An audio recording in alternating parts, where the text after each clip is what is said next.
Let's begin.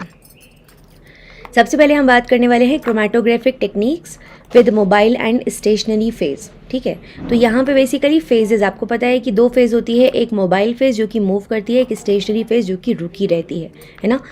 अब किस किस तरीके की फेज होती है अलग अलग टाइप ऑफ क्रोमेटोग्राफी में, वो आपको यहाँ पर बता दिया गया है। Liquid liquid partition chromatography, gas liquid gas chromatography, liquid ion exchange resin ion exchange, liquid molecular sieve gel permeation and ion exclusive, liquid and thin layer of silica और alumina thin layer chromatography, liquid and paper chromatography। ये question आपसे कई बार पूछा गया है इस वाले जो क्रोमेटोग्राफी है उसका। ठीक है, अब चलते हैं principle and applications of chromatography की तरफ। सबसे पहले कॉलम क्रोमेटोग्राफी आती है। प्रिंसिपल क्या है इसका कि एब्जॉर्प्शन इक्विलिब्रियम या फिर जो डिस्ट्रीब्यूशन कोफिशिएंट है between the stationary solid phase and mobile liquid phase.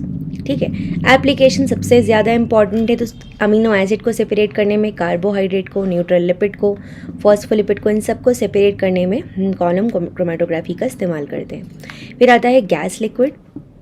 ये बेसिकली जो केमिकल रिएक्शन के रेट हैं उनको स्टडी करने के लिए इस्तेमाल की जाती है। मॉलिक्यूलर वेट को स्टडी करने के लिए, बॉन्ड एंगल डिफॉर्मेशन के लिए, ionization potential, electron affinity. Partition equilibrium of sample between stationary liquid phase and mobile gas phase is the principle behind it. फिर आता है HPLC high performance liquid chromatography. ये protein, nucleic acid, polysaccharide, plant pigment, amino acid, pesticide, steroid, drugs and their metabolites, animal and plant hormones and complex liquids, इन सब को separate करने के लिए आप इस्तेमाल करते हैं। यहाँ पे इसका प्रिंसिपल आप पढ़ लीजिएगा। एफिनिटी क्रोमेटोग्राफी, इसको हम बहुत सारी वेराइटीज़ ऑफ जो मैक्रो मॉलिक्यूल है, सेल्स है, इम्यूनोग्लोबुलिन्स है, मेम्ब्रेन रिसेप्टर, न्यूक्लिक एसिड और पॉलीसेकेराइड को अलग करने के लिए, ये प्योरीफाई करने के लिए इस्तेमाल करते हैं।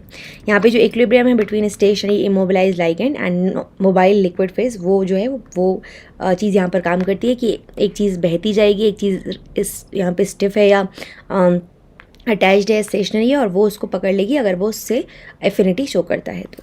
फिर आता है आयन एक्सचेंज। जैसे कि नाम बता रहा है कुछ ना कुछ इसका आयन के साथ में रिलेशन होगा, तो नेगेटिव आयन्स अगर है तो वो पॉजिटिव को अट्रैक्ट करेंगे और अगर पॉजिटिव है तो वो नेगेटिव को अट्रैक्ट करेंगे। उस बेसिस पर यहाँ पर रेजिन्स इस्तेमाल किए जाते हैं।